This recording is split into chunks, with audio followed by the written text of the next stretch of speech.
막 처음에 하는데 막 잠도 안 하는 거예요. 어떻게 되는 얘기가? 그 산재보험이라든가 이런 보험에 가입 안 되면 나는 보험급여 못 받는 거 아니냐, 산재 처리 못 받는 거 아니냐. 근데 그 받을 수 있다는 거. 네. 그리고 무릎이 무릎 다쳤는데 이 양반이 가서 끙끙끙 대다가 조퇴한 거예요. 이제 조퇴하고 그래서 그 다음에 도리가 부착해가지고 산재 처리하겠다 했더만 그 양반이 네가 일하다 다친 걸 누가 하냐. 거기서 보니까 5월달 한 달만 언론 기사에 나온 노동자 사망 사고가 58건이 있었다고 들었는데 엄청난 거 같아요. 더 되지 않을까요? 보도된 것만 보도되지 않은 58건이니까. 산재 사망으로 인정된 게 2018년에 보니까 2020명이 산재로 사망이 하루에 한 5.5명 정도의 노동자가 일하다가 사망하는 산재와 관련된 어떤 행정적인 처벌 이게 너무 낮은 거 아니냐 이런 얘기도 좀 많이 나오고 있죠. 처벌이 낮으니 예방을 하는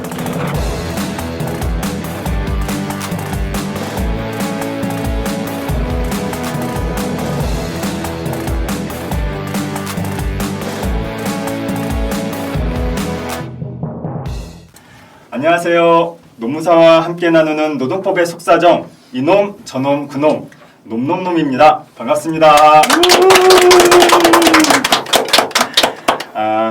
이 노동법 공부라는 게 한때는 정말 숨어서 우리가 막 했었잖아요. 경찰들 막 피해서 도망 다니고 막 그래서 공부를 했었는데 요즘에는 공공기관에서도 강좌들을 많이 열고 있어요. 그래서 노동법 교육들이 굉장히 많이 좀 확산되고 있고 또 뭐 요즘 최근에는 유튜브나 이런 이렇게 온라인 강좌들도 많이 좀 진행되고 있는 것 같아요. 그런데 이제 사실 노동법 강좌만으로는 좀 풀리지 않는 그런 궁금증들이 좀 있을 것 같아요. 그래서 그런 궁금증들을 현직 노무사님들하고 같이 좀 풀어보는 시간을 마련해 보려고 준비했습니다. 그래서 방송 보시고 궁금하신 거 있으면 바로 밑에 댓글도 좀 남겨주시고요. 그러면 저희가 직접 답변도 해드리겠습니다. 그리고 좋아요, 구독 잊지 마시고 꼭 눌러주시기 바랍니다. 그럼 오늘 함께 해주실 분들 한번 소개해드릴까요? 이놈 저놈 그놈의 놈놈놈이니까 저는 이놈 김성호 노무사이고요. 그 옆에는 저놈의 하윤석 노무사 그리고 이쪽에 제일 끝에는 그놈의 김재민 노무사님 오셨습니다. 반갑습니다. 간단하게 각자 자기소개 좀 부탁드릴게요. 네, 안녕하십니까. 저는 성동 근로자 복지센터에서 상담을 맡고 있는 하윤성입니다. 박수를 쳐야 됩니다. 편하실 때요. 네, 안녕하세요. 저는 노무법인 필에 있는 김재민 노무사라고 합니다. 반갑습니다. 저도 소개해야 되는 거죠. 저는 성동 근로자복지센터에서 일하고 있는 김성호라고 합니다. 반갑습니다. 오늘 사실 첫 시간이에요. 뭘 준비해야 될지 막 고민을 좀 많이 해봤는데요. 혹시 노무사님들 교육이나 상담 같은 거 하다 보면 그 교육에 참여하시는 분들이나 아니면은 내담자들이 꼭 법리적인 거 말고 좀 실제로 좀 궁금해하는 것들이 좀 있을 것 같아요. 좀 기억나시는 거 좀 있으신가요? 저는 그 해고나 그 뭐지 산재나 이런 거 할 때 회사랑 어떻게 합의해야 되느냐, 그러니까 어느 정도 금액에 합의를 해야 되느냐. 맞아요. 뭐 그 임금체불 계약 같은 경우에도 이제 합의를 해야 한다는데 얼마 정도 합의를 해야 되느냐, 이제 그 합의 문제. 이 정도면 되느냐 안 되느냐. 네. 그 정도에서 좀 이 금액이 적정하냐. 그렇죠, 그렇죠. 맞아요. 네. 그 누구도 가르쳐주지 않는 거잖아요. 그런 거 맞아요. 네.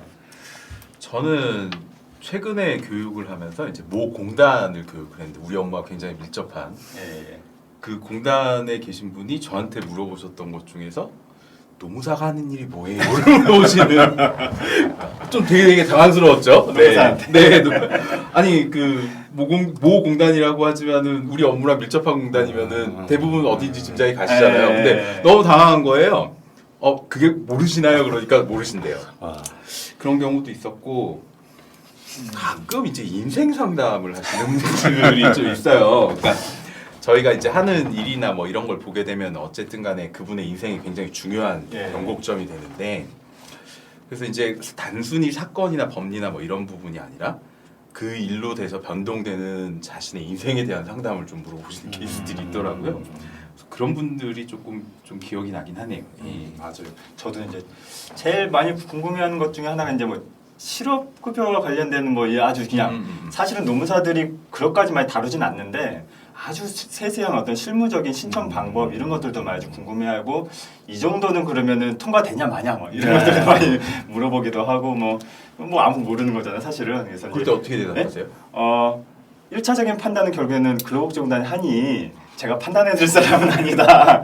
하지만 이런 경우에는 이렇게 좀 이게 가능성이 높을 때가 좀 있고 이런 경우는 사실 어려운 게 있는 것 같다. 뭐 이렇게 좀 애둘러서 설명을 해드리기도 하는데 정말 좀 직접 그런 일을 다루었던 노무사가 아니면 좀 하기 어려웠던 얘기들을 좀 궁금해하시는 부분도 좀 있는 것 같아요. 저도 사실 이제 노무사를 하기 전에 제가 직접 그 노동청에 진정을 한번 해본 적이 있었어요.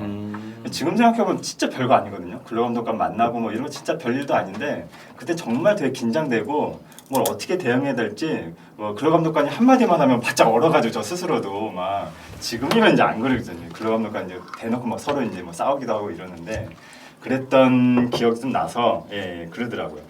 근데 아마도 뭐 우리도 이제 노무사가긴 하지만은 지금 다 뭐 10년, 15년 뭐 이렇게 노무사님 하고 계시잖아요. 그래서 지금이야 좀 덜한데 아마도 우리도 처음 노무사를 시작했을 때는 그런 긴장감, 그런 막막함, 막 떨림 이런 게 있었을 것 같아요. 우리한테도. 그래서 그렇죠. 그때 기억을 좀 이렇게 떠올리면서 한번 이게 소위 뭐라고 표현해? 일반인이라고 표현해야 될까요? 그런 분들의 어떤 그런 정세에 좀 우리가 좀 이렇게 이입되면서 얘기를 좀 풀어나가 보는 것도 괜찮겠다 싶어가지고 오늘은 이제 노무사님들 처음에 노무사 됐을 때 벌써 10년, 15년 뭐 그렇게 전 일이긴 하죠. 그때 이제 첫 사건을 한번 떠올리면서 한번 그런 얘기를 좀 풀어가 보면 어떨까 싶어요. 괜찮으시죠? 네, 네. 예. 그래서 좀 준비해 오셨을 텐데 우선 이렇게 한 노무사님부터 한번 그때 첫 사건? 노무사님 처음에 노무사 혹시 언제 정도부터 시작하셨죠? 노무사 업무는 2005년도부터 2005년, 네. 15년, 네. 16년인가요? 그다음에 그렇죠. 은퇴하실 때 이 사람 아직 한참 먹고 살아야 되는데.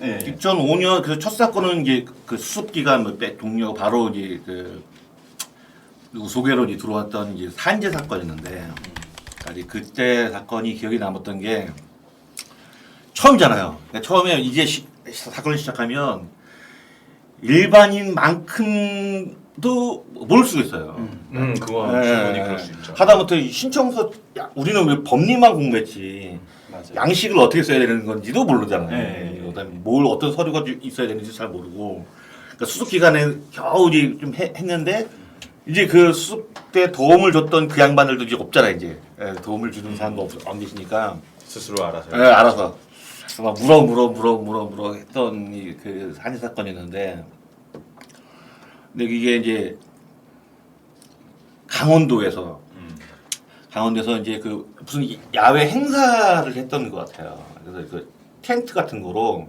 야외 도움 같은 거 도움이랑 뭐 천막 같은 걸 치고 이 그 텐트 외벽을 이게 고색 뭐죠? 이게 도색하는 흡기 이렇게 전문 용어인데요. 흡기자가 제가 또 한때 엔지니어여가지고 근데 그 고속 분사기로 이렇게 쭉쫙 그게 하는 거. 근데 이게 안 나왔던 게 하다 보니까 막힌 거야. 그러니까 이제 안 나오니까 왜 이러지? 툭툭툭 쳤는데 치다가 이게 갑자기 분사가 되면서 이 손을 뚫고 들어간 거야. 그래가지고 여기 이게 꽉 찬 거야 이게. 페인트가 안에 페인트가 좀 타고 네, 들어가지고 페인트가 조심해야 되고 진짜. 얼마나 쓰기를 손을 뚫고 그러니까 여기 이제 그걸 그 병원 가니까 바로 여기 그걸 긁어내고 이제 뭐 했는데 문제는 여기가 이제 그 미가입했던 거예요. 그러니까 이제 보통 일반적으로 그 회사들은 다 웬만하면 다 가입되어 있는데 이렇게 건설 현장 거기도 건설은 건설이니까. 건설 현장에서는 잘 이게 크지 않은 한은 잘 가입을 안 하는 것 같아요. 지금은 이제 또 뭐 다를 수 있겠지만 그때는 그래서 미가입된 산재에서 산재를 그 직권으로 이제 그 가입시키고 그리고 거기를 또 이제 그 보상 요양시키고 장애까지 가고 이러느라고 한 7월달에 했는데 한 11월인가에 사건이 종결되는 정말 오래오래 갔죠. 반년 정도. 아니 7월에 사고인데 7월에 시작하신 게 11월에 끝나신 거예요? 장애까지? 아니, 그럼, 왜냐면 그럼 별로 오래된 거 아닌데? 장애급여까지요? 네. 아, 근데 이제 장애 급여를 못 받긴 했어요. 그러니까 네. 그 장애 아. 정도가 안 돼가지고 네네네. 그래서 장애는 이제 승인 떨어지지 않았는데 어떤 장애 신청까지는 했었죠. 그랬더니 첫 사건 그래서 막 처음에 하는데 뭐 잠도 안 하는 거예요. 밤에. 이걸 어떻게 되는지 이거. 맞아요. 예. 의뢰인은 계속 이거 언제 끝나냐, 맞아요. 뭐 언제 네. 끝나냐 뭐. 물론 요즘은 금방 된다고 하더라고요. 근데 예전에는 정말 예. 또 강원도고. 그때는 또 지금은 좀 이렇게 달라진 것 같은데 그 건설사들의 원청 책임이 좀 강화되고 있잖아요. 그때는 아마 그런 책임이 이렇게 강화되기 전이었을 수도 있겠네요. 원청 책임은 지금이 더 없어지죠. 그렇죠. 예. 예전에는 그냥 그런 거 예전에 그냥 쭉쭉 그냥 했었는데 요즘은 그걸 다 그 하청으로 떠넘기는. 왜냐면 그 하청이 이거 또 이거 다 악용하는 편집하시겠지 뭐. 이게 뭐냐면 보험료까지 다 해서 산재 책임까지 다 맞아요. 네. 하는다 그래서 딱 그 계약하면 네. 그 산재 책임까지도 다 원래는 원청이 책임지는데 하청으로 넘어간다고 이게. 네. 그래서 요즘은 다 그렇게 양하니 산재 책임까지. 그래서 네. 이게 산업안전보건법상의 그렇죠. 사용자 책임도 책임이 연산하려고 분산되는 거죠. 거죠. 이제. 그러니까 옛날에 보면은 원청들이 그러니까 하청을 주면 하청업체가 산재보험 가입을 잘 안 했어요. 영세하니까 아무래도. 그러니까 이제 원청 책임을 져야 되는데 요즘은 아예 원청에서 하청을 줄 때 너희는 산재보험까지 다 가입해야 된다 뭐 이런 식으로 하고 하니까 오히려 원청 책임이 조금 더 희석되는 느낌 그런 생각은 좀 들긴 하네요. 네. 근데 이제 그때 내가 그 산재 그거가 이제 미가입이었던 거예요. 미가입이었는데 산재를 가입하지 않고 공사 현장에서 산재가 일어나 보니까 그 사업장이 엄청나게 이제 그 피해라면 피해 어떤 그 어떤 그 출혈이 금전적인 손실이 발생하는 거예요. 발생하죠. 회사 쪽의 손실. 예. 미가입죄니까. 네, 미가입죄니까. 그래서 그러니까 나중에 보니까 이제 그 확인해 보니까 3년간 그동안 안 했던 보험료, 그다음에 연체했잖아요 보험료를 그 연체료, 그다음에 그 연체해서 이제 했으니까 거기다 이제 그 징벌적인 과태료, 그다음에 거기에다가 그 보험급여. 원래 보험은 그 보험료만 되는데 급여, 그러니까 이거 보험금 나간 거에 2분의 1까지 한꺼번에 두개 맞은 거야 이게. 웬만한 회사는 이게 못 버티는 거죠.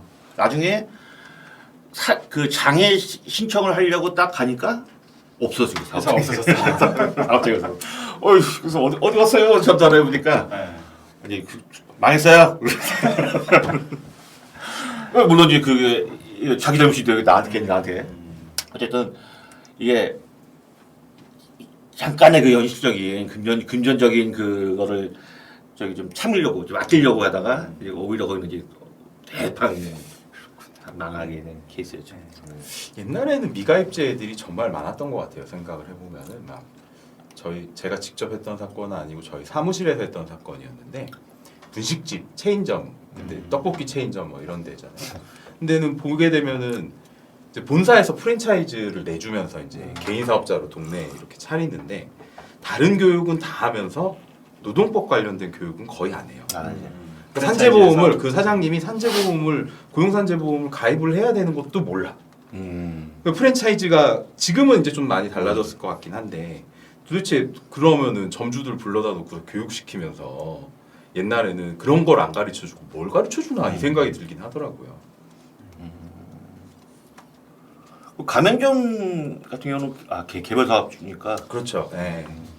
요즘에는 협회 같은 데가 그런 거에 좀 예전보다는 많이 신경을 쓰긴 하는 것 같아요. 예.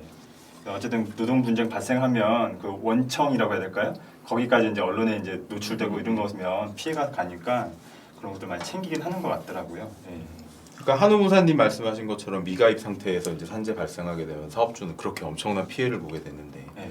그러니까 산재보험이 사실은 이게 산재 노동자에 대한 보상 측면도 있지만 어찌 보면은 그런 영세 사업주들 같은 경우는 그렇게 해가지고서 모르고 있다가 산재 미가입 상태에서 산재가 발생해 버리게 되면 애초에 그러면 진짜로 가게가 휘청휘청 해버릴 수밖에 없으니까 네. 이런 부분은 정말 프랜차이즈 본사 같은 데서 책임지고 처음부터. 예, 가입을 꼭 해야 된다. 그래서 만약에 가입 안 하고서 발생한 산재에 대해서 이런 문제들이 있었다. 이런 걸 사례로라도 좀 소개시켜 주는 게 좋을 것 같아요. 처음부터 사실은 산재보험료가 뭐 한 달 한 달 나가는 게 물론 적지 않은 돈이긴 한데 꾸준히 내면 되는 돈인데 그걸 한꺼번에 내려니 그리고 이제 말씀하신 것처럼 과태료에 그렇죠. 예. 또그 받았던 급여의 절반 정도를 또 이제 추가로 구상하고 막 이러니 그 충격이 되게 크긴 하죠.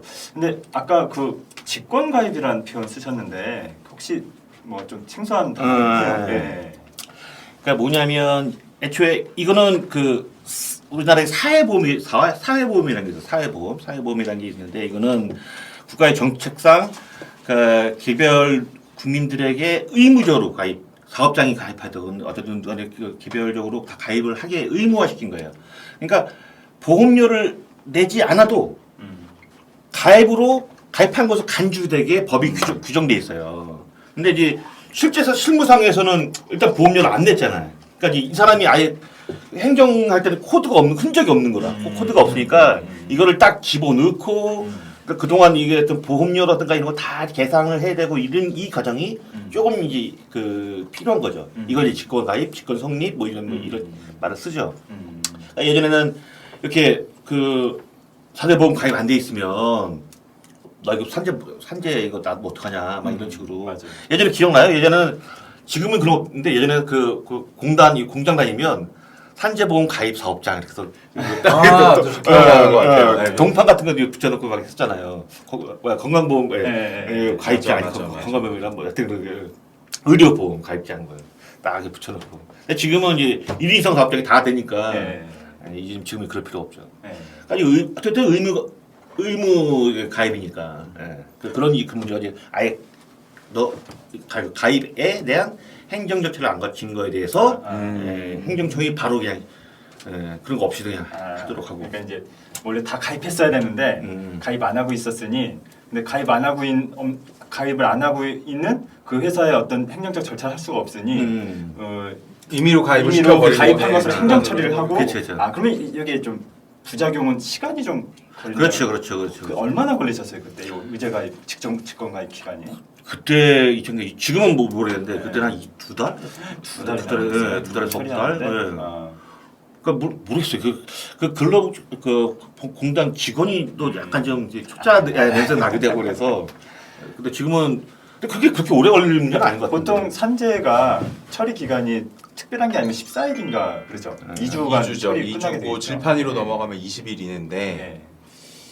잘 안 지켜지죠 현실적으로는. 근데 사고는 그래도 사고 같은 경우는 좀 처리 기간이 얼추 그렇게 오래는 안 걸리는 것 같아요. 네. 근데 질병 넘어가는 순간 네. 그러니까 산재 신청하면은 뭐 특별하게 쟁점이 되거나 질병이 아닌 이상 네. 2주 내지는 한 달 안에 정리가 되는데 그것도 많이 궁금해하시긴 하시더라고요. 산재 신청하면 언제쯤 여기 처리가 되나 궁금해하시긴 하시더라고요. 사고 같은 경우는 난 예전에는 이제는 한참 할 때는 어저께 신청서 내고 이거 언제쯤 될까요? 그때 뭐 전화를 한 거예요. 네. 확인하려고 담당자한테도 됐어요? 끝냈어요. 사고는 경위만 명확하면 그러니까. 정말 금방 처리될 때도 네. 있더라고요. 그래서 그런 부분이 잘 처리가 요즘에 많이 빨라지기도 하는 것 같고 예전에 비해서 어쨌든 직권가입 얘기가 좀 그랬고 그러니까 요즘은 그러니까 예전에는 그런 게 있었어요. 그 산재보험이라든가 이런 보험에 가입 안 되면 나는 보험급여 못 받는 거 아니냐, 그렇죠. 산재처리 못 받는 거 아니냐. 근데 그 받을 수 있다는 거. 네. 그리고 또 뭐 사업주가 산재 처리하는 거 뭐 협조를 안 해줘요. 네. 뭐 이렇게 인정을 안 해줘요. 그죠 사업주 날인. 네. 근데 그거 없어졌다는 거 이제. 네. 그리고 고용보험도 마찬가지예요. 이거 약간 떨어지는데 고용보험도 사실은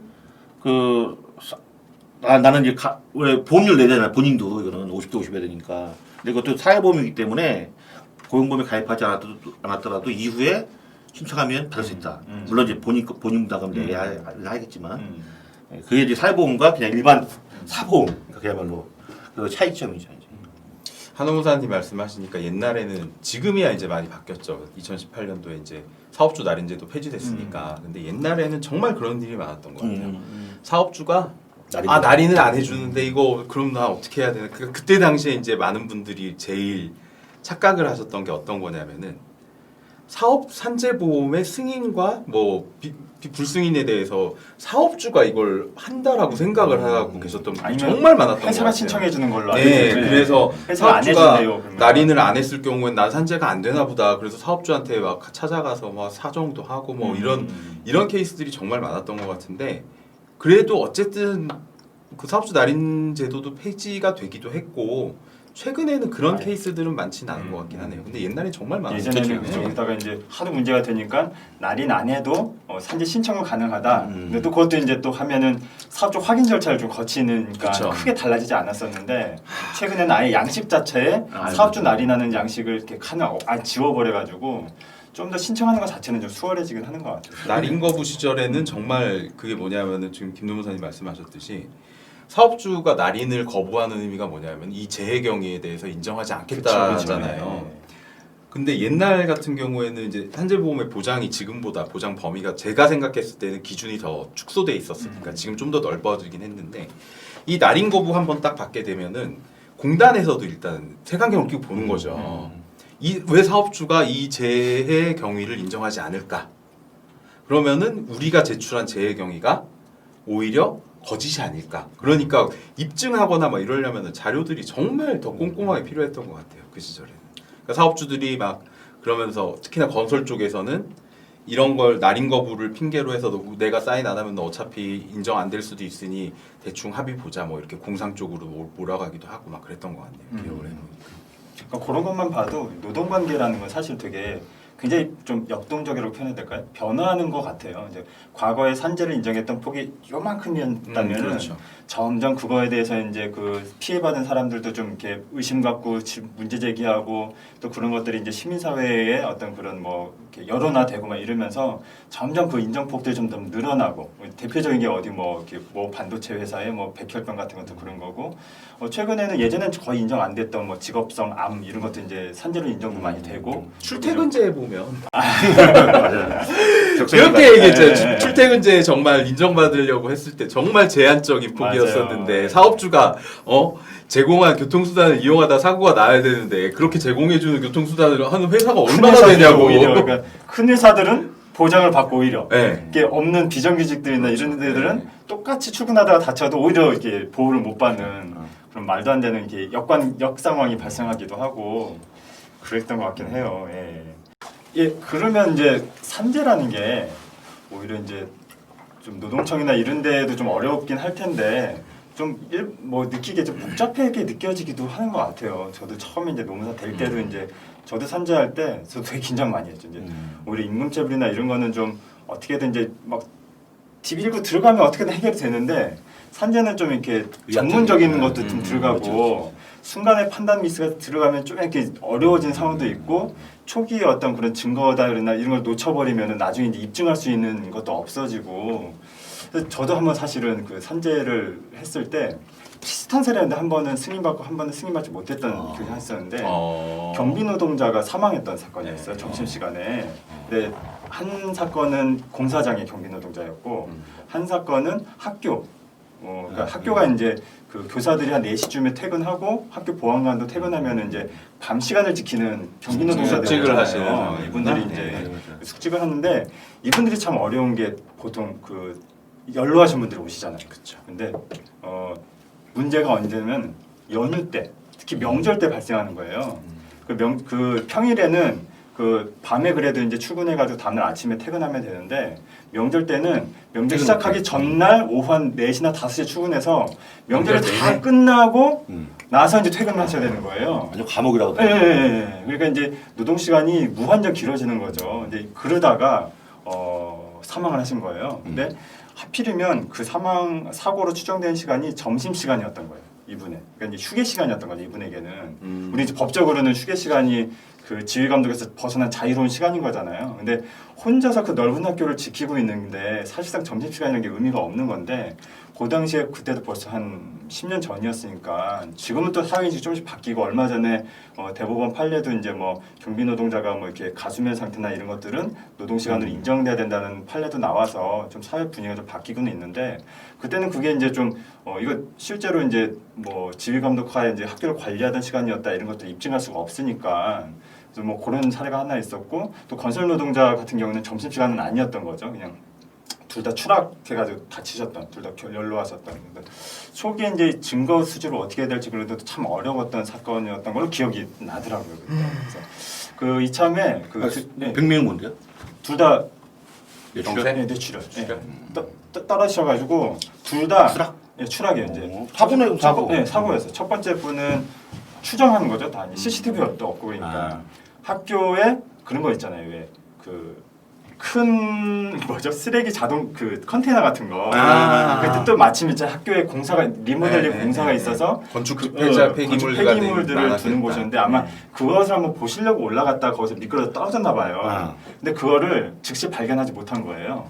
한참 있다 발견해서 이미 그때 사망하셨던 거고 건설 현장도 비슷했어요.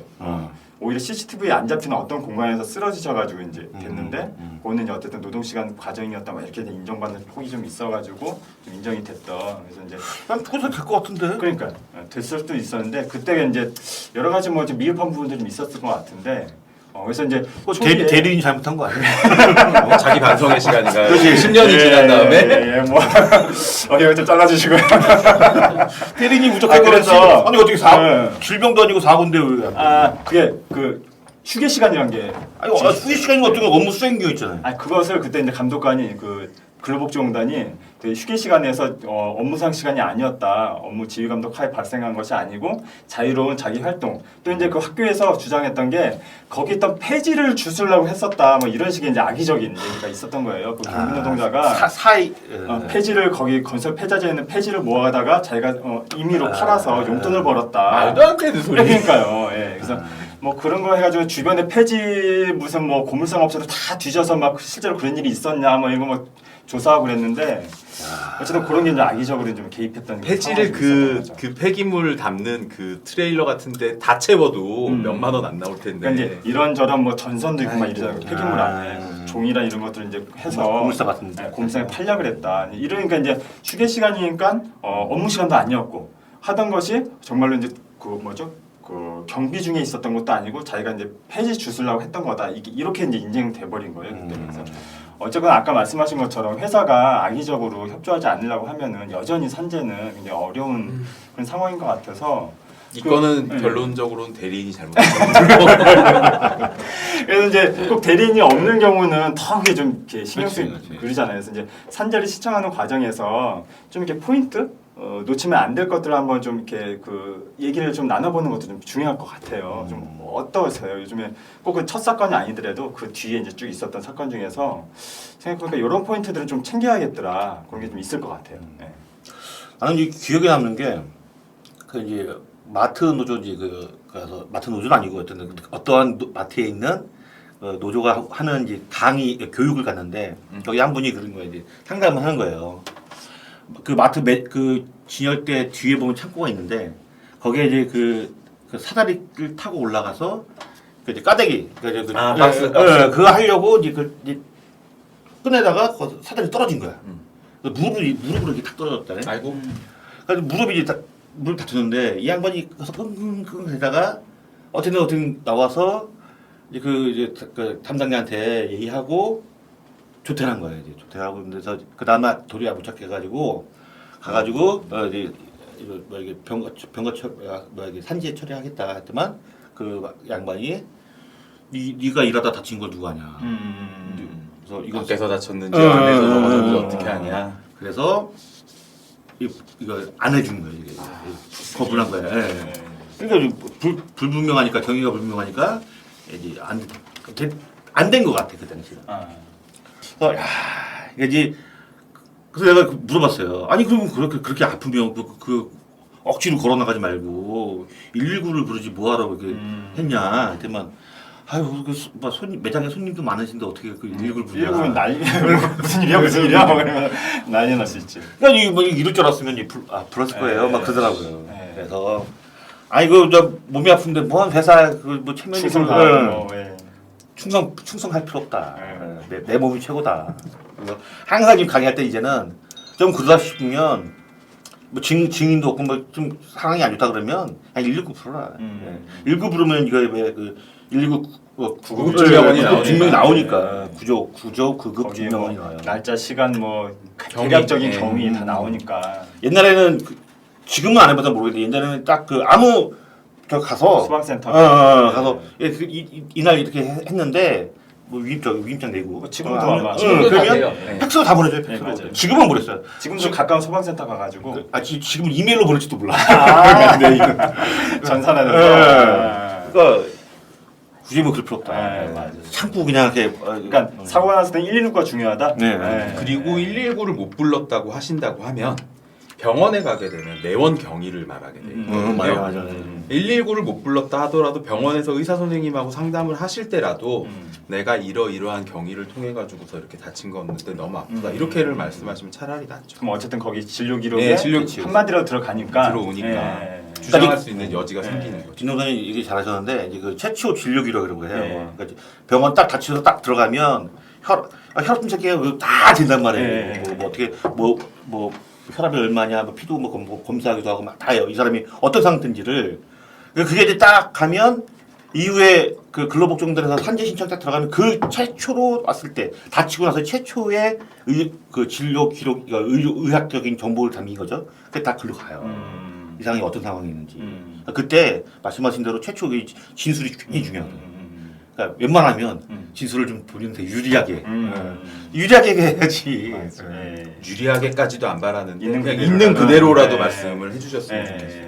굳이 회사에 팩트 칠까봐 걱정돼가지고 이게 너무 기도 착해가지고 미련하다 그거는 네. 몸 다쳐가면서 뭐하러 회사에 충성을 해. 그것도 있는 것 같아요. 아까 그 다쳤는데 뭐 입증할 사람이 없는 거잖아요. 그래서 최초 목격자가 정말 되게 사고에 있어서는 좀 되게 중요하기도 하더라고요. 그렇죠. 그래서 이제 저도 비슷한 그 어쨌든 뭐 내가 다쳤는데 그 다친 상황을 분명히 있었는데 이제 그 사람에게 확인 절차를 밟을 수 없는 이게 회사에 보면은 처음에는 다친 건 내가 나중에 뭐 이렇게 확인서라도 써줄게 막 이렇게 얘기하는데 또 회사가 뭐 산재가 발생하면 다 무슨 대단한 손해가 있는 줄 알고 나중에 막 약간 뭐 회유도 하고 뭐 협박도 하면서 못 도와주게 막 하잖아요. 그러면은 최초 목격했던 그 사람이 결국에는 어떻게 다 목구멍이 포도청인 사람들인데 못 해주는 상황을 있는 거잖아요. 그래서 이제 최초 목격자가 누구인지 분명히 좀 보고 가능하면 녹음 같은 것도 괜찮은 것 같아요. 처음에 그래서 이제 내가 다친 거 이렇게 나중에 확인서 써달라고 하면 좋긴 한데 그때 써주면은 혹시 못할 수도 있으니까 그 자리에서 가능하면 녹음을 좀 따놓는 것도 좀 좋은 것 같고 그리고 가능하다면은 그 결국엔 또 자료에 다 들어가야 돼서 사진 같은 거 이제 미리미리 찍어놓고 훼손하는 경우도 되게 많잖아요. 산재 사고 난 거 다 훼손하는 경우 많아가지고 그런 것도 좀 중요한 것 같아요. 119도 그렇고 내원 진료 기록도 그렇고 그런 포인트들 많이 놓칠 수 있는 것 같긴 해요. 그리고 나머지는 산재가 케이스마다 서류가 너무 방대해서 그죠? 뭐 케이스마다 또 들어간 서류 종류도 조금씩 다르고. 다르죠. 예. 그러니까 지금 제가 생각했을 때 우리가 산재에 대해서 제일 부담스러웠다고 느끼는 건 우리가 최초 요양급여 신청서를 이제 작성을 해야 되잖아요. 거기에 들어가야 될 내용이 너무 많은 거예요. 맞아요. 예. 근데 사실은 다 안 채워도 되잖아요. 네. 뭐 사업장 관리번호 모르면 당연히 빼도 되는 거고. 그런데 사람들은 그거를 반드시 다 채워야 된다라고 강박관념이 있는 것 같아요. 근데 다 안 채워도 되고. 아니 뭐 그 다음에 요즘에 이제 원래 초진 소견서도 양식이 따로 있었는데 초진 소견서 말고 그냥 병원 진단서라든가 소견서로도 이제 처리를 하겠다고 업무 지침이 바뀌었으니까. 그래? 바뀌었어요 이게? 네, 바뀌었어요. 아니 하셨네? 산재 안 했는지 모르겠어. 아니 예전에는 그거 했었어요. 이렇게 그냥 안 하고 그 진단서 소견서만 내는 때가 바뀌어가지고 다시 소견서에 꼭 써라. 바뀐 거야. 근데 다시 또 바뀌었대네. 그 초진 소견서와 관련돼 가지고 여담이 뭐냐면은 참 독특한 의사 선생님들이 많으신 것 같은데 나는 이 초진 소견서를 쓸 줄도 모르고 쓰지도 않겠다 이렇게 버티시는 뭔가 분들이 자기 책임져야 될 줄 가끔 가다가 알았구나. 있어요. 의사가 버텨? 네. 그러면 이제 난리가 나는 거죠. 대리인 입장에서는 이 초진 소견서를 반드시 받아가야지 공단에서 접수를 해주는데 그래서 공단 담당자가 이제 그러면은 상황이 그렇다라고 하면은 우리가 공문을 한번 보내보겠다. 신경 안 쓰시다. 그런 문제들이 있고 그 다음에 또 초진 소견서가 제가 봤을 때는 물론 제가 의사는 아니지만 그 초진 소견서가 원래 가지고 있던 양식이 의사들이 쓰는 양식들하고 별로 잘 안 맞는 것 같기도 해요. 그러니까 그러니까 익숙한 자기들이 쓰는 양식이 있는데 새로운 서식에다가 뭔가를 기록을 해야 되는 게 맞아요. 부담스러울 수도 맞아 있고. 맞아. 어쨌든 또 좀 생소한 용어들이 막 나왔어요. 요양급여 신청서, 초진소견서 이렇게 다들 이제 처음에 상담 오면 산재 신청서라고도 다들 물어보잖아요. 산재 신청서 어떻게 쓰냐고. 근데 사실은 정식 명칭은 최초 요양급여 신청서 그죠. 그렇죠. 그리고 거기에 첨부된 추가로 들어있는 양식 한야가 뒷면에 쓰는 게 초진소견서 이렇게 들어가고. 또 그러면은 휴업급여 뭐 이런 것들은 휴업급여 신청서는 이제 최초 요양급여 신청서가 승인되면 그 다음에 이제 휴업급여 그때 신청서 처리하면 되는 거고. 아니 같이 있어요. 같이 있는데 뭐 그때 보통은. 굳이 처음에 낼 때 같이 안 내도 되니까 휴업급여 같은 경우. 그리고 또 아까 장애 얘기했었는데 장애 처리는 어떻게 하는지 잠깐. 아 그럼 보통 요양이 끝나면 음. 그러니까 요양이라는 건 이제 그 치료 끝나면 그 즈음에 그러니까 이 장애라는 그 자체는 어쨌든 그 치료를 통해서 더 이상 개선되지 않는 상황을 장애라고 그래요. 그래서 그 장애가 그러니까 그 끝나기 전에 그런 예전에는 이제 이런 우리 같은 노무사들이 작업을 많이 했어요. 제일 많이 작업을 많이 했던 게 제 장애 쪽이에요. 장애를 이제 뭐 예를 브로커들이 들어서 많았지. 한 3등급 올려준다. 그렇지. 그래서 뭐 몇급 올렸으니까 뭐 네, 돈을 네, 좀 다오. 네. 물론 이제 그게 일반인들은 잘 모르니까 놓치는 부분도 분명히 있어요. 뭐 계열이 다르면서 뭐 가정이다. 그렇지 그런 걸 못 해가지고 그런 거는 뭐 충분히 해. 뭐 그건 당연히 이 사람의 정당한 권리니까 해주면 되는데 이거를 작짓 짜가지고 얘기하기도 싫은. 나는 그거 잘 몰라요. 그런 거 해가지고 작전 짜서 이 부당한 어떻게 잘하시지 그런데. 아니 우리나라에서 선수 아니야? 아니 은퇴한 선수? 아니. 그래서 그 불법적인 그때 한번 그래가지고 농무사업계 대단히 털린 적도 있잖아요. 저는 그 장애와 관련돼 가지고 이제 어떤 케이스들을 봤냐면 등급을 올리기 위해서 재활을 하지 말라라는 얘기를 하는 사람들이 있어요. 되게 맞아. 그러면은 이제 그 한 등급에 더 올라가게 돼 가지고 내가 그래서 도대체 얼마를 더 받는지를 모르겠지만 재활을 안 하게 되면 자기 몸에 평생 문제가 생기는 거잖아요. 그거 돈 더 받는 것보다 제 생각에는 열심히 재활해가지고서 하는 게 나을 것 같은데 예전에 비일비재 했죠 진짜로 그런 사람들.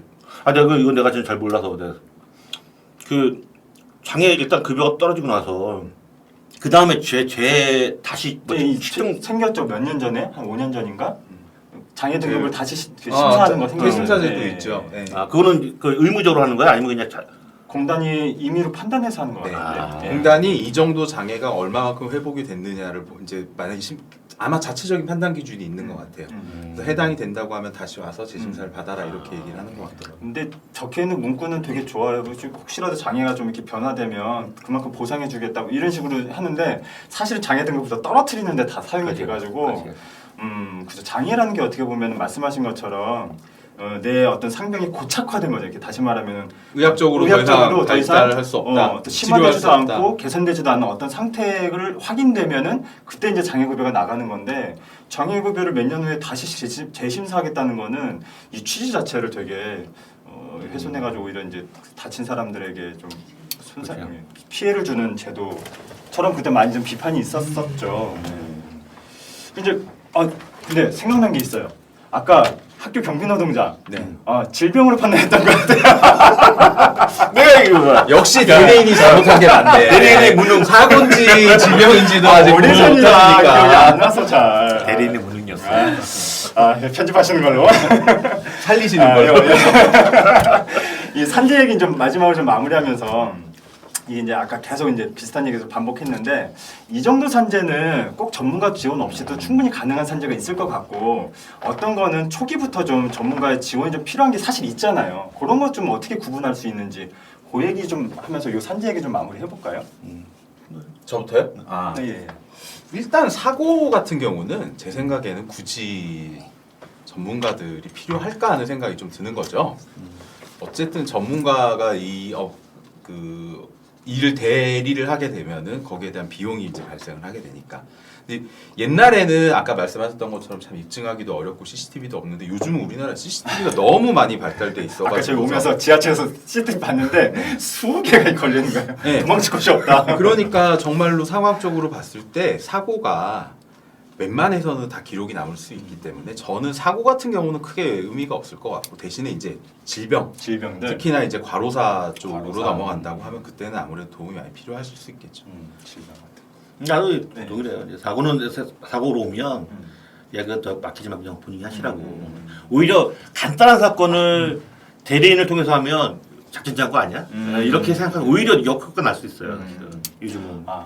그러면 질병과 사고를 어떻게 구분 보통 하죠? 왜냐하면 아까도 좀 전에 이 쓰러지신 분이 질병으로 쓰러지셨는지 사고로 쓰러졌는지 우리들 보기엔 좀 어려울 수 있잖아요. 보통 어떤 식으로 보통 구분을 이벤트가 명확한 게 있으면 네. 사고다 저는 이렇게 생각을 하고 음.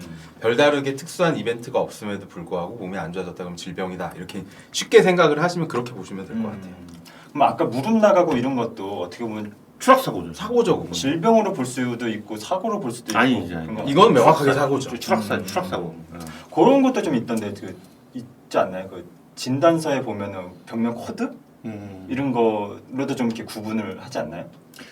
그거는 의학적으로 뭐 그거 어쨌든 진단 상병 코드기 그거는 네. 그 의학적으로 판단이 떨어진 다음에 코드가 붙는 거니까 네. 오히려 이거는 이제 우선순위가 바뀐 거죠. 선호가. 네. 예. 그래서 이제 질병인데 사고로 신청했다가 반려되고 이런 경우들 좀 있는 것 같더라고요. 그럼요. 그렇죠. 예. 그럼 다시 질병으로 신청하면 돼요. 네. 좋은 방법이 생각이 났는데 성동 근로자 복지센터 같은 본인이 사고인지 질병인지 애매할 경우에 그런 센터들이 굉장히 많잖아요 지금. 그쪽에 초기 상담을 받아보시는 게 좋을 것 같아요. 뭔가 광고가 돼버리는. 틈새 홍보. 뭐 받은 거 없습니다. 그래서 질병 쪽은 초기부터 좀 전문가 도움을 좀 받는 게 좋다. 뭐 이런 아니, 말씀. 질병도 이제 특히나 이제 뇌나 네. 심장 쪽에 심장 예, 쪽에. 그쪽은 일단 한번 오면은 그 피해자의 그 후유증 굉장히 크고 사망이 이르니까 그다음에 생존하더라도 그 장애가 굉장히 크게 남는 그런 이제 질병들이기 때문에 이거는 좀 돈을 들여서 더 좀 하시는 것 같다. 최악의 경우가 이런 거죠. 이제 본인이 이런 질병 상황에서 특히나 말씀하셨던 뇌심혈관계 질환으로 했는데 본인이 최초 요양을 신청한 다음에 불승인 난 다음에 저희한테 올 경우. 최악이라고 그러네. 표현해요. 저는 개인적으로는 그런 사건은 안 맡아요. 할 방법이 없다라고 생각을 하거든요. 뇌심혈관계는 이제 뭐 뇌출혈, 뇌출혈이라든가 뇌경색이라든가 뭐 심정지 심경색, 뭐 이런 심정지. 부분인데 그거에 대해서 처음에 그분이 재해자께서 본인이 생각을 해가지고 냈던 부분을 재심사라든가 심사 과정에서 엎어야 되잖아요. 그러면 사람이 이렇게 주장을 하다가 갑자기 이렇게 주장을 해야 되는 거니까 이거는 누가 보더라도 판단하는 사람들 입장에서 봤을 때는 아니 저렇게 해가지고 했더니만 왜 이걸 다 뒤바꿔? 이렇게 판단할 수 있기 때문에 그건 정말 아닌 것 같아요. 요즘 뭐 그 한 달쯤 전인가 2달쯤 전에 그 이천 물류센터에서 화재 사고가 있었고 그 뒤로부터 뭐 유독 산재 사고 사망 사고 언론보다 계속 거의 며칠마다 한 번씩 나오긴 하는 것 같아요. 그래서 그 어떤 단체가 이제 노동자 산재 사망 기사만 이제 스크립해서 그것을 이제 주기적으로 발표하는 단체가 있는데 거기서 보니까 5월달 한 달만 언론 기사에 나온 노동자 사망 사고가 58건이 있었다고 하더라고요. 엄청난 거 같아요. 더 되지 않을까요? 그게 보도된 것만 보도되지 않은 거 58건이니까 안 된 분명히 부분까지 다 친다고. 그리고 산재 사망으로 인정된 게 2018년에 보니까 2,020명이 산재로 사망이 하루에 한 5.5명 정도의 노동자가 일하다가 사망하는 정말 이것도 더 될 것 같은데. 네, 그렇죠. 이것도 이제 승인 받은 것만이니까요. 이것도 승인 받은 것만. 승인 받은 것만 2,020건. 그 근로복지공단 산업안전보건공단에서 취합한 산재 인정 받은 것만. 사실은 우리나라가 나름대로 이제 코로나 전국을 거치면서 막뭐 세계에서 뭐 좀 방역이라든가 이런 거에 대해 가지고서 뭐 존중받는 나라다 뭐 이런 식으로 이제 요즘 언론 보도들이 많이 나오는데 사실 이 산재 수치 하나만 본다 하면은 우리나라는 정말 거의 뭐 상위권. 네, 거의 우리나라가 이제 1등인 것 OECD 같아요. 중에서 안 좋은 거는 항상 톱을 달리잖아요. 노동시간, 산재율, 뭐 산재 사망률 이런 거 네. 근데 그런 걸 따져 보면은 코로나 방역은 오히려 제가 봤을 때는 이건 오히려 또 별개의 문제가 될 수 있다. 왜냐하면 이건 직접적으로 사람이 죽고 다치는 문제들이 계속 발생을 하는데 너무 안일하게 대처하는 것 같아요. 그 어젠가 그젠가 어디 누가 이제 칼럼 같은 걸 쓰는데 그 코로나로 이제 검진을 거부한다거나 이제 막 이렇게 자가격리인데 막 돌아다니면 요즘에는 경찰에서 잡아가잖아요 막. 근데 산재로 사람이 죽어도 잡아가는 경우가 없더라. 이거에 대한 좀 이렇게 좀 비판의 목소리를 칼럼에 적기도 하더라고요. 저는 타당한 칼럼인 것 그렇죠, 같습니다. 그렇죠. 저는 그거 보고 맞다. 그리고 실제로 이제 지금 최근에 있었던 이천 물류창고하고 판박이 사고라고 했던 것이 2008년에 한번 또 똑같은 있었죠. 또 이천에서 또 있었잖아요. 있었죠. 그때 40명이 죽었었는데 사망하셨는데 그때 처벌이 2천만 구속된 원. 사람은 아무도 구속된 사람 없었을걸요? 아무도 없고 네. 벌금 2천만 원. 그래서 이제 사람들이 너무 정말 안타까워가지고 사람 한 명당 목숨값이 50만 원밖에 안 되는 거냐 뭐 이런 얘기도 하고 막 이래요. 그래서 산재와 관련된 어떤 행정적인 처벌 여기 너무 낮은 거 아니냐 이런 얘기도 좀 많이 나오고 있죠. 처벌이 낮으니 예방을 안 하는 거죠. 예. 만약에 산재 사망이 정말로 이제 뭐 영국같이 기업살인법이 있다거나 해가지고서 정말 큰 처벌을 받는다라고 하면은 기업들이 당연히 나서가지고서 예방할 거예요. 그런데 아까 말씀하셨듯이 뭐 40명이 죽었는데 벌금 2천만 원. 이번 이천 화재 같은 경우는 좀 나름대로 그나마 좀 구속영장이 9명인가 7명인가한테 청구됐다 뭐 이렇게 보도 본 것 같긴 한데 언론에서 주목하니까 그랬던 것뿐인 거고 그거 외에도 수도 없이 많이 사람들이 상시적으로 이렇게 죽어가고 있는데 거기에 대해서 처벌이 없잖아요. 네. 하다못해 우리가 교통사고로 사망사고를 낸다 하더라도 벌금형으로 끝나진 않죠. 예, 유독 산재 같은 경우는 너무 처벌이 낮기 때문에 관대하죠 오히려. 예, 네. 그러니까 기업들이 에이 뭐 그렇게 하지 뭐 이거 가지고 이렇게 기업 어렵게 하면 안 돼요. 뭐 이런 거잖아요. 그건 20년 전부터 경총이 계속 얘기하고 있다. 아니 씁쓸해. 산업안전 보건을 좀 강화하는 비용보다는 사람 하나 죽어나가는 비용이 더 저렴한 그렇죠. 거예요. 그걸 벌금 내고 네. 흔한 건. 그러니까 이게 누가 이거를 하겠냐고. 야 이게 더 저렴한 걸 하지 당연히. 그러면 반대로 이 비용을 더 높게 하면 이 비용을 더 높게 하면 이걸 더 할 거냐 이거를. 그러니까 그렇죠. 네. 이거 근데 난 이 뭐 처벌만 능선은 아니라고 봐요. 처벌뿐만 아니라 아예 기업을 망하게 하는 거 아니냐. 망할 수 있어. 막 이래야 그래야 이걸 더 안전하게 할 거 아니야. 예, 영국에 아까 말씀하셨던 기업살인법 관련된 뭐 이렇게 안내 동영상, 홍보 영상을 잠깐 봤는데 거기 판사가 그런 비슷한 말을 했더라고요. 그래서 이것으로 인해 기업이 망한다 하더라도 이거는 필연적일 수밖에 없다. 노동자의 생명을 지키지 않은 기업이 겪어야 될 필연적인 것이다라고 법원 판사가 이렇게 얘기를 하더라고요. 정말 생각해 보면 요즘 우리나라 판사하고 좀 비교가 많이 되는 거죠. 수입이 안 되나? 아니 이거 판사뿐만 아니라 판사 문제 아니라 법 구조인데. 네, 그죠. 법이 그렇게 하고 있는데 뭐. 그리고 예전부터도 그런 사람들이 너무 많았던 게 이제 유명한 사례잖아요. 80년대 조선소에서 이제 용접을 하다가 안에 이제 갇혀가지고서 이제 꺼내달라고 계속 두드리고 있는데 옆에 동료 노동자들은 저거 빨리 뚫어가지고서 빼자라고 얘기를 하는데 관리자가 막는 거죠. 그거 한번 거기에 조선소 배에 거기 구멍이 나면 그 복구비용이 너무 많이 드니까. 그래서 이제 이 두드리던 소리가 점점 밖에 있던 사람들 그거 다 보고 들어야 되는. 그런데도 처벌도 안 받고 목숨값 뭐 그냥 뭐 좀 이렇게 이제 취급하는 게 너무 좀 정말 사람 취급 안 하는 것 중에 하나는 그런데 그 옆에서 또 일을 하라고 시키는 그렇죠. 거죠. 예. 옆에서 동료가 죽은 그 자리에서 또 똑같은 일을 하고 있는 거예요. 이 얘기 해도 되나? 예전에 어떤 사고가 있었냐면은 이게 끝날 마당에 다시 얘기를 꺼내는 것 같아서 좀 그런데 오토바이 배달을 이제 피자 집에서 하는 거예요.